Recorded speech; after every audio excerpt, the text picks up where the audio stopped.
ജ്ഞാനായ സമുദായത്തിന്റെ ആത്മീയ ചരിത്രത്തിന്റെ സുവർണ അക്ഷരങ്ങളാൽ എഴുതപ്പെട്ട നാമമാണ് പുണ്യശ്ലോകനായ ഗീവർഗീസ് മോർ സേവേറിയോസ് തിരുമേനി.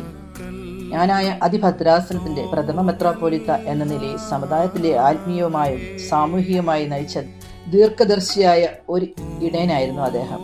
കേവലം ഒരു ആത്മീയ നേതാവ് എന്നതിലപ്പുറം സമുദായത്തിന്റെ ഉന്നമനത്തിനും വിദ്യാഭ്യാസ പുരോഗതിക്കും അദ്ദേഹം നൽകിയ സംഭാവന സമാനതകളില്ലാത്തതാണ്. അദ്ദേഹത്തിന്റെ പാവനമായ സ്മരണയ്ക്ക് നിലനിർത്താനായി നൽകപ്പെട്ട സേവേറിയോസ് എഡ്യൂക്കേഷൻ അവാർഡ് തലമുറയ്ക്ക് അറിവിന്റെ വെളിച്ചം പകരാൻ അദ്ദേഹം കാണിച്ച താല്പര്യത്തിന്റെ തെളിവാണ്. തന്റെ ആത്മീയ ചൈതന്യം കൊണ്ട് ദീർഘവീക്ഷണം കൊണ്ടും ജനഹൃദയങ്ങളിൽ ഇടം നേടിയ ആ വലിയ ഇടയന്റെ ഖബറിടം അടങ്ങിയിരിക്കുന്ന കോട്ടയം വെല്ലുവിളിയിലാണ്.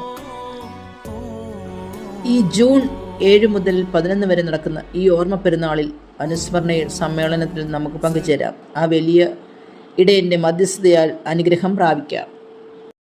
അദ്ദേഹം നമ്മെ വിട്ടുപിരിഞ്ഞു പോയിട്ട് 99 വർഷം കഴിഞ്ഞെങ്കിലും അദ്ദേഹം കാട്ടിത്തന്ന സ്നേഹത്തിന്റെയും കാരുണ്യത്തിന്റെയും പാത ഇന്നും നമുക്ക് വഴികാട്ടിയായി നിലകൊള്ളുന്നു. ആ പുണ്യപിതാവിന്റെ സ്മരണയ്ക്ക് മുന്നിൽ പ്രണാമം അർപ്പിക്കുന്നു. അദ്ദേഹത്തിന്റെ ഓർമ്മ പെരുന്നാൾ ഈ വരുന്ന ജൂൺ 7 മുതൽ 11 വരെ കോട്ടയം വെല്ലുവിളിയിൽ വെച്ച് കൊണ്ടാടുന്നു. പുണ്യകർമ്മങ്ങളിൽ പങ്കുചേരുവാൻ, തിരുമേനിയുടെ മധ്യസ്ഥത തേടുവാനുമായിട്ട് നമുക്ക് കോട്ടയത്തേക്ക് പോകാം.